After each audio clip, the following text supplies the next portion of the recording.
बिस्मिल्लाहिर्रहमानिर्रहीम। अस्सलाम वालेकुम नाज़रीन, आप यूट्यूब चैनल देख रहे हैं। मैं इमरान खान हूँ। सबसे पहली जो खबर मैं आपको देने वाला हूँ, एक तो मैं आपको एक पुराना क्लिप भी सुनाऊंगा जो इमरान खान साहब ने जब आसिम मुनीर आर्मी चीफ बने तो उस वक्त क्या पैगाम जारी किया था 30 नवंबर 2022 को, वो इस वीलॉग में मैं आपको दिखाऊंगा। लेकिन इस वक्त क्योंकि जो लेटेस्ट चीज़ें चल रही हैं वो इंडिया और पाकिस्तान के बीच में चल रही हैं, जंगबंदी हो चुकी है और ये जंगबंदी किसी और ने नहीं, डोनाल्ड ट्रंप ने करवाई है। और डोनाल्ड ट्रंप के साथ भारत कुछ दफाई मुआहदे करना चाहता है ताकि मुस्तकबिल में भारत को इसका फ़ायदा पहुंचे, और वो ये चाहता है कि अमेरिका पूरी ताकत से भारत के साथ खड़ा हो जाए। फ़िलहाल तो कोई जंग का खतरा नहीं है, लेकिन मोदी के पागलपन का पता भी कोई नहीं है। मोदी किसी भी लेवल तक जा सकता है जो उसकी बुरी हालत है, और इमरान खान साहब ने भी इस खदशे का इजहार किया था। शहजाद अकबर साहब ने कुछ चीज़ें बड़ी क्लियर की हैं, और देखें ये कॉमन सेंस की बात है। एक उन्होंने ये कहा कि अगर तो इमरान खान साहब से कोई दरख्वास्त की गई थी कि आप हमें सपोर्ट करें जेल में जाकर, और लोगों ने मुलाकात की और दरख्वास्त की, तो इमरान खान साहब ने तो ऐसी कोई बात पाकिस्तान तहरीक इंसाफ को कही नहीं।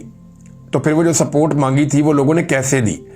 देखिए, ये पाकिस्तान तहरीक इंसाफ के अंदर एक अंडरस्टैंडिंग है कि जब भी मुल्क की बात आएगी तो वो मुल्क के साथ खड़े होंगे। हर पॉलिटिकल पार्टी में ये है, आप मुल्क के खिलाफ नहीं जा सकते। जब कोई पॉलिटिकल पार्टी मुल्क के खिलाफ जाएगी तो कोई भी सियासी जमात मुल्क से बड़ी नहीं हो सकती।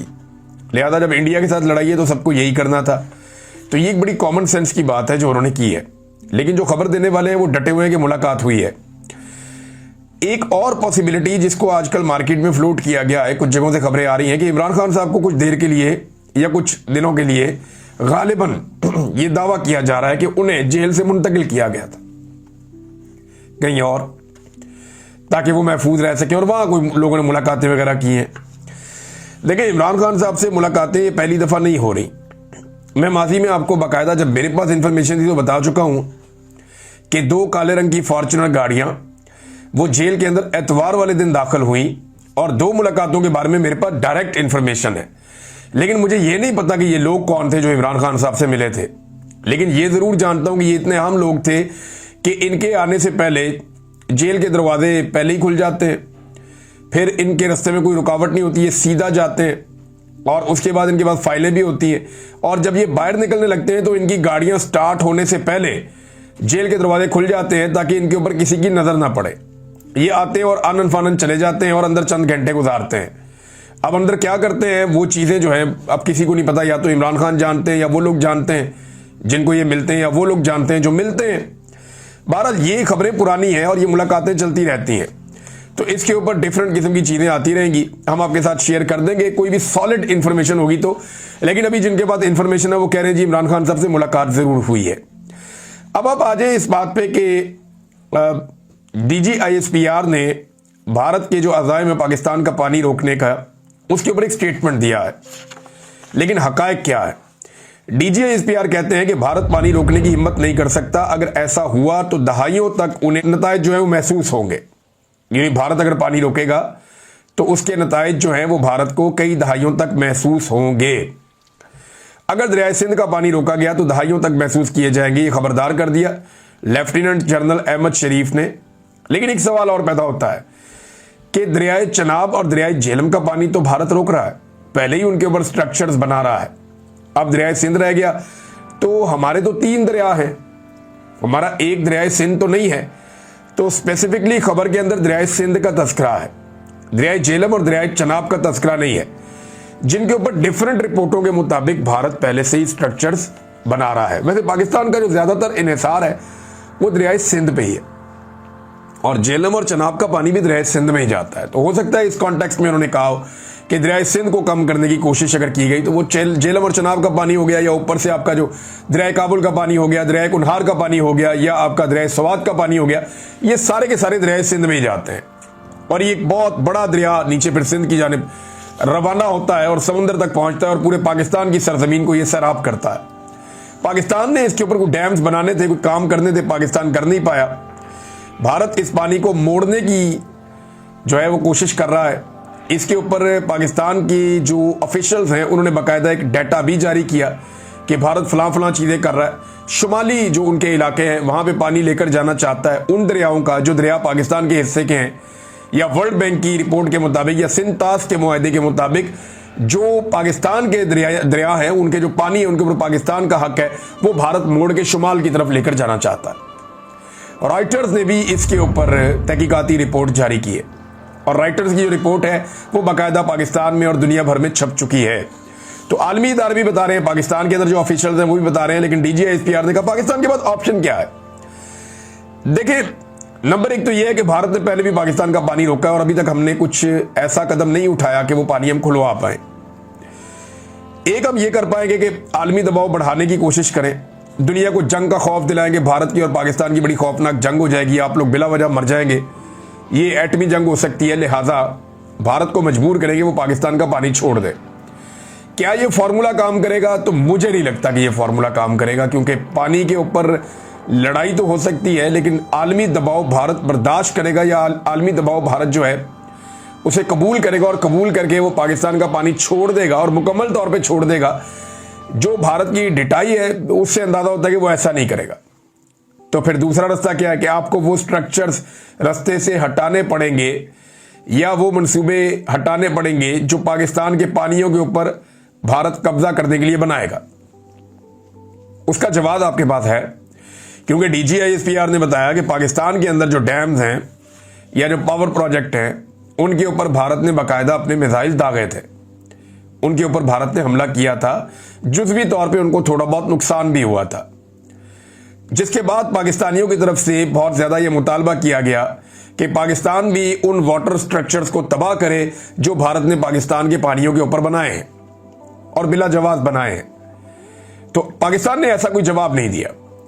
पाकिस्तान ये समझता है कि पाकिस्तान ने जिम्मेदारी का मुजाहरा किया और कोई एनर्जी के जो मंसूबे लगे हुए हैं उनको तबाह नहीं किया। अब सवाल ये पैदा होता है कि पाकिस्तान के पास जो दूसरा रास्ता है फिर वो यही बच जाएगा कि इन पानियों के ऊपर से अपने जो स्ट्रक्चर्स भारत ने बना दिए हैं इल्लीगल, उनको हटा दे और पानी जो है वो पाकिस्तान में फ्लो करके आ जाए। अब ये क्या पाकिस्तान करेगा? यही वो चीज है जिसके असरात कई दहाइयों तक महसूस किए जा सकते हैं। यानी इंटरनेशनल प्रेशर के असरात तो नहीं होंगे ना, वो तो होंगे 1 दिन 2 दिन 10 दिन, कई दहाइयों तक जिन चीजों के असरात जा सकते हैं वो फिर DGISPR का जो नुक्ता नजर है या उनका इशारा है वो उन स्ट्रक्चर्स की तरफ से है जो भारत हमारे पानियों के ऊपर बना रहा है। तो ये एक अग्रेसिव स्टेटमेंट है अगर इसको ऐसे करके आप देखें तो। क्या फौरी तौर पे कोई जंग हो सकती है? तो इस वक्त मेरे ख्याल में भारत को ये सूट नहीं करता। भारत हो सकता है कि अगले कई महीनों तक अपने ये वाले जख्म चाटता रहे। देखिए, लड़ाई के अंदर कुछ सीखने के लिए चीजें पाकिस्तान के लिए भी है, कुछ भारत के लिए भी है। हमारा एयर डिफेंस सिस्टम उस तरीके से काम नहीं किया जिस तरह हमारी एयरफोर्स ने कमाल करके दिखाया। कुछ जगहों पे हमें सीखना पड़ेगा कि 24 मिसाइल भारत ने दागे, वो 24 के 24 आकर अपने टारगेट पे लगे, हम उनमें से रोक नहीं पाए। हमें भी रोकना चाहिए था। हमारे एयर डिफेंस सिस्टम को इतना तगड़ा होना चाहिए था कि हम उन मिसाइलों को रास्ते में रोक लेते। तो एक तो हमारे सीखने के लिए ये है, लेकिन भारत की एयरफोर्स के लिए तो सीखने के लिए अलिफ बे पे से काम शुरू हो गया। उनका तो बेड़ा ही गर्क कर दिया ना, उनके तो तबाही फेर दी पाकिस्तान की एयरफोर्स ने। ऐसे लग रहा था खुश्क पत्तों की तरह उनके जहाज गिर रहे हैं।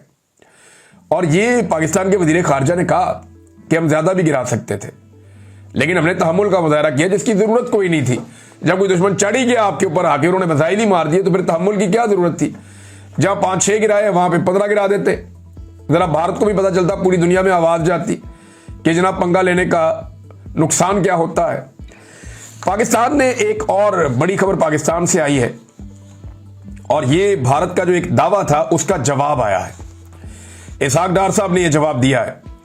भारत ने यह दावा किया था, खासतौर पे भारत के जो वजीर खारजा हैं जयशंकर, उन्होंने यह दावा किया था कि उन्होंने पाकिस्तान के ऊपर हमला करने से पहले पेशगी पाकिस्तान को मुत्तला किया था। पाकिस्तान को पहले से बता दिया था कि जनाब आपकी फला फला जगहों पे हम अटैक करने जा रहे हैं, हम किसी मिलिट्री इंस्टॉलेशन को निशाना नहीं बनाएंगे, हम किसी सिविलियन जगह पे नहीं मारेंगे, हमारी नुक्ता नजर में ये लोग दहशतगर्द हैं, इनके ऊपर हम अटैक करने आ रहे हैं, तो आप रास्ते में ना आए।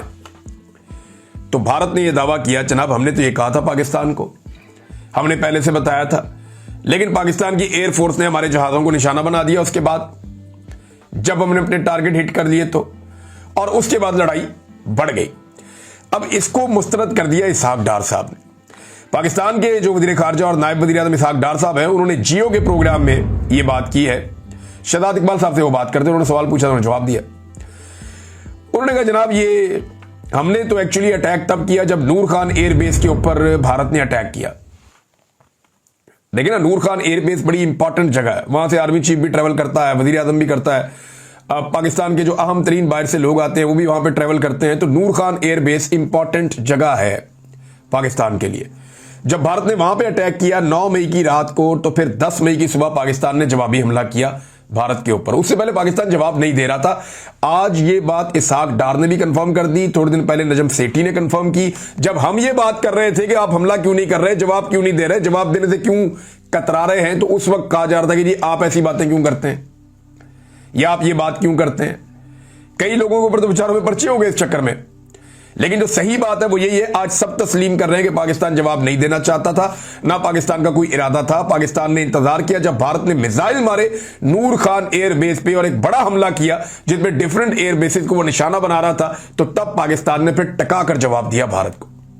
और वो जो जवाब है वो ऐसा जवाब है जिसको भारत याद रखेगा। तो ये इसहाक डार साहब ने कह दिया इसके ऊपर, क्योंकि उन्होंने कहा जी हमने पेशगी इतला दी थी। तो इसमें डार साहब ने बताया कि जनाब हमें किसी ने कोई पेशगी इतला नहीं दी थी, और सीज फायर के लिए पहला फोन 10 मई को अमरीकी वजीर खारजा का आया था, जिन्होंने बताया कि भारत सीज फायर पर तैयार है। अब अमरीकी वजीर खारजा ने, लाजमी बात है, वो रब्ता किया, लेकिन शहबाज शरीफ साहब से तो नहीं किया होगा, क्योंकि शहबाज शरीफ साहब से किया होता तो वो ये कहानी सुना चुके होते। उन्होंने तो बताया जी उनको सिर्फ आर्मी चीफ का फोन आता है रात को 2:30 बजे, फजर की नमाज के बाद वो स्विमिंग कर रहे होते हैं, तब उन्हें इतला मिलती है कि जनाब भारत ने कह दिया कि सीज फायर हो जाए। हालांकि अमेरिका को जो अप्रोच किया भारत ने, वो पाकिस्तान भारत के टाइम के मुताबिक सुबह को 9 बजे के करीब किया था। तो इनको सुबह नमाज के बाद कैसे ख्वाब आ गया, ये बड़ी अजीब कहानी है। मुल्कों के बीच में कुछ ऐसे राब्ते भी होते हैं जिनको कभी बताया नहीं जाता कि ये राब्ते चल रहे हैं। बहरहाल पाकिस्तान ने मुस्तरद कर दिया ये दावा भारतीय वजीर खारजा का कि पाकिस्तान को भारतीय वजीर खारजा ने कोई हमले की इतला पेशगी तौर पे दी थी कि इस तरह का हमला किया जाएगा, क्योंकि इससे तासुर जाता है जैसे कोई नूरा किश्ती चल रही थी, इससे तासुर जाता है जैसे कोई रल मिल के इन्होंने कोई गेम डाली है।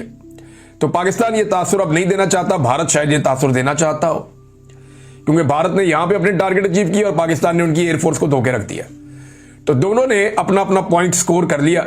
भारत ने पाकिस्तान का मीडिया अपने मुल्क में ब्लॉक कर दिया और वो वहां पे अपनी फतह के झंडे गाड़ रहे हैं बिला वजह। वहां वो छलांगे मार रहे हैं, जनाब हमने ये कामयाबी कर ली, हमने ये कामयाबी कर ली, हमने अपने टारगेट अचीव कर दिए, हमने हजारों बंदे मार दिए, इधर आके देखो कुछ भी नहीं हुआ। यहां पाकिस्तान के पास भी एक जबरदस्त पॉइंट है कि पाकिस्तान की एयरफोर्स ने भारतीय एयरफोर्स को धूल चटा दी, यहां पे भी एक कामयाबी मिल गई। अब पाकिस्तान के मुख्तलिफ शहरों में जो है वो बिल बोर्ड्स लगाए जा रहे हैं। बिल बोर्ड्स वाली जो कंपनीज हैं उनके ऊपर भी दबाव डाल रहे हैं लोग के जनाब तशहीर की जाए इस जंग के हवाले से। तो ठीक है, एक लड़ाई आपने जीती है, उसकी तशहीर होनी चाहिए, लेकिन जबरदस्ती की तशवीर नहीं होनी चाहिए, बल्कि इसको जो है वो पब्लिक के साथ सलूक ऐसा करें कि इन चीजों की जरूरत ना पड़े। अब मेरे ख्याल में पाकिस्तान की जो मिलिट्री एस्टेब्लिशमेंट है उसकी सबसे अच्छी तशहीर वो हो जाएगी जब वो सियासत के अंदर से अपना रोल खत्म कर देंगे और जितने भी सियासी कैदी हैं उन सबको रिहा करवा दिया जाएगा, जब अदालतों के ऊपर से, पार्लियामान के ऊपर से दबाव खत्म कर दिया जाएगा, जब आर्मी चीफ एक्सटेंशन लेना बंद कर देंगे और अपने टाइम पे रिटायर होना शुरू कर देंगे, जब सियासत में, अमली तौर पे मुल्क चलाने में या कारोबारों के अंदर मिलिट्री एस्टेब्लिशमेंट अपना किरदार खत्म करेगी, तो किसी तशहीर की जरूरत नहीं रहेगी। ये कौम खुद आपकी तशहीर करेगी, ये सच है। और ये इतना बड़ा सच है कि आपको ये जब मर्जी आप करके देख लें, आपको नजर आ जाएगा। नादरीन, यहां पे एक और बड़ी इंपॉर्टेंट चीज है, वो ये है कि पाकिस्तान दुनिया के अंदर अपना मौक़िफ़ लेकर जाना चाहता है और उसके लिए बिलावल जरदारी को उन्होंने टास्क दिया कि आप जूनियर आदमी है, उसका इतना तजुर्बा नहीं है। फिर जंग के दौरान बिलावल जो है वो कुछ और कह रहे थे, जंग के अंदर कुछ और हो रहा था। बिलावल एक जज्बाती नौजवान के तौर पे तो आप देख सकते हैं, जो अंग्रेजी थोड़ी अच्छी बोल लेता है उर्दू की निस्बत, बस इतना ही है, लेकिन तजुर्बा नहीं है। शाह मोहम्मद कुरैशी साहब इस वक्त, उन्हें जेल से अस्पताल मुंतकिल किया गया है और उनका बड़ा ठीक ठाक तजुर्बा है वज़ीर खारजा के तौर पे, जबरदस्त किस्म का, और बड़े जीरक इंसान है। उन्होंने जेल से जो एक लेटर लिखा है, पूरी हुकूमत की सारी कार्रवाइयों के ऊपर वो भारी था।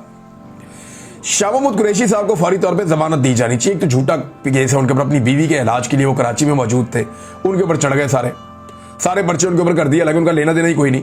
मामला सिर्फ इतना कि जी आपने इमरान खान का साथ क्यों नहीं छोड़ा जब हमने आपको कहा था। तुम्हें नहीं छोड़ा साथ, अब सजा काट लिए 2 साल। शाह महमूद कुरैशी साहब को मुल्क की खातिर इस वक्त फौरी तौर पे बेल देनी चाहिए, या उनका केस जो है वो अदालत को कहना चाहिए कि खुल के फैसला कर दें। केस का फैसला उनको भेजें ये वफद देकर। फिर आप देखें शाह महमूद कुरैशी पाकिस्तान का मुकदमा कैसा लड़ते हैं आलमी सतह पे। ये सब जानते हैं कि उनकी काबिलियत क्या है, लेकिन क्योंकि यहाँ पे एक डिटाई है, एक बेशर्मी है, और ये आपस में मिलकर खेल रहे हैं, लिहाजा बिलावल को आगे कर दिया। अपोजिशन भी खुद ही बने हुए हैं, हुकूमत भी खुद ही बने हुए हैं। अब इंडिया ने देखे ना अपनी अपोजिशन को आगे रखा, हुकूमत के बंदे कम डाले, अपोजिशन के बंदे ज्यादा डाले उन्होंने कि जाओ जाकर दुनिया में हमारा मुकदमा लड़ो। लेकिन पाकिस्तान ने ये काम भी अपनी हुकूमत को ही दे दिया है। मारंग बलोच ने नाजरीन एक तफसीली ट्वीट किया है, ये उनके अकाउंट से, वो एक्चुअली वो तो खुद अंदर है, और इसमें उन्होंने जो एमपीओ के ऑर्डर हैं जिनकी बुनियाद पे उन्हें कैद में रखा गया है उसको गैर कानूनी और अदालती अहकामात की खिलाफ वर्जी करार दिया है, गैर आईनी करार दिया है, और बड़ी तफसीलात से तमाम कानूनी नुक्ते पैराग्राफ वाइज बताए। ये अब मारंग बलोच ने तो बिल्कुल नहीं लिखा, मेरे ख्याल में उनकी हदायत पे ये हुआ होगा। ये कानूनी जबान है, और कोई कानून जानने वाला बड़ा जो है वो शातिर आदमी, तेज आदमी, जिसको समझ है सारी, उसने जो है वो ये लिखा है। और इसका मकसद जो मुझे समझ आ रहा है, क्योंकि मारंग बलोच इंटरनेशनली अब एक रिकग्नाइज्ड शख्सियत हैं और उन्हें अमन के नोबेल प्राइज के लिए उनका नाम भी लिया गया है, तो मुझे ऐसा लगता है कि आलमी सतह पे इसका बड़ा इंपैक्ट होगा। अंग्रेजी के अंदर जो ट्वीट किया गया है मारंग बलोच के ट्विटर हैंडल से, वो सारी दुनिया को अब इसमें यह बता रहे हैं कि जनाब गैर कानूनी तौर पे एक खातून को एमपीओ के ऑर्डर के तहत अंदर रखा गया है, जबकि पाकिस्तान का कानून इस बात की इजाजत नहीं देता, उन्होंने कानून के हवाले दे देकर साबित किया है। तो मारंग बलोच साहबा को वैसे छोड़ देना चाहिए, इतना जुल्म और ज्यादती नहीं करनी चाहिए जिसको आप जस्टिफाई ना कर सकें। लगातार यही किया जा रहा है पाकिस्तान में खवातीन के साथ, और मारंग बलोच उसकी एक मिसाल है। वो क्या कहती है, वो जबरी गुमशुदगियों के खिलाफ है, जुल्म और जबर के खिलाफ बोलती है, और कुछ भी नहीं है। नाज़रीन, मैंने आपसे कहा था कि मैं आपको एक अपनी पुरानी वीडियो सुनाता हूं। ये वीडियो है 30 नवंबर 2022 की, जब हलफ उठाया था army chief general Asim Munir साहब ने और साहिर शमशाद साहब ने चेयरमैन ज्वाइंट चीफ के हवाले से। तो इमरान खान साहब ने एक ट्वीट किया था। उस दिन इमरान खान साहब ने क्या कहा था, और कायदे आजम का एक जो कॉल है जो कायदे आजम ने कोयटा के स्टाफ कॉलेज के अंदर कहा था, जरा ये सुने। उस दिन मैंने आपको क्या बताया था, 1 मिनट में इमरान खान साहब ने क्या कहा था और कायदे आजम की कौन सी बात को उन्होंने बाकायदा अपने ट्वीट का हिस्सा बनाया था।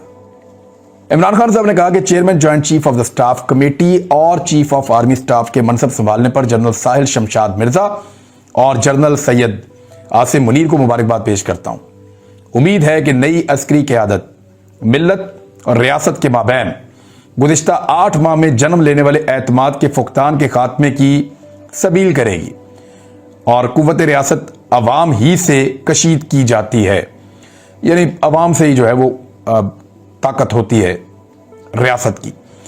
फिर इमरान खान साहब ने कायदे-ए-आज़म मोहम्मद अली जिन्ना के जो अल्फाज ट्वीट किए अंग्रेजी में, लेकिन मैं आपको पढ़ के सुनाता हूं उनका तर्जुमा। कायदे-ए-आज़म मोहम्मद अली जिन्ना ने फरमाया था कि मत भूलें कि मुसल्लह अफवाज कौम की मुलाजिम हैं, आप कौम की पॉलिसी नहीं बनाते, पॉलिसियां बनाना सिविलियंस का काम है, और आप वही काम करें जो आपके सपुर्द किया गया हो। कायदे आज़म के अल्फाज हैं, जरा मैं ऊंची बोल रहा हूं ताकि अगर किसी के कान में मैल है तो वो जरा मैल निकाल के सुन ले अच्छी तरह। तो नाज़रीन, आपने सुना। अब सवाल यह है कि क्या पाकिस्तान उस तरह चल रहा है, तो जवाब यह है कि पाकिस्तान उस तरह नहीं चल रहा। पाकिस्तान के बारे में जितनी भी खबरें आती हैं उसमें यही पता चलता है कि पाकिस्तान की एस्टेब्लिशमेंट चीजों को कंट्रोल कर रही है। कायदे आज़म मोहम्मद अली जिन्ना ने इस चीज से मना किया था, और उसके बाद से लेके आज तक जो भी शख्स इस चीज से मना करता है सिक्योरिटी फोर्सेस को, वो निशान इबरत पाकिस्तान में बना दिया जाता है। और आजकल इसका ताजा निशाना इमरान खान साहब और पाकिस्तान तहरीक इंसाफ है, या वो सारी इख्तलाफी आवाजें हैं जो ये वाली आवाज उठाती हैं। अब एक मुसीबत नाजरीन पाकिस्तान पीपल्स पार्टी के लिए खड़ी हो गई है सिंध में। ये मैं आपको इसलिए कह रहा हूं कि आने वाले दिनों में आप यहां पे और भी कुछ चीजें होती हुई देखेंगे। सिंध में असल में जो सियासत की है ना पाकिस्तान पीपल्स पार्टी ने, वो सारी की सारी की है भुट्टो के नाम के ऊपर।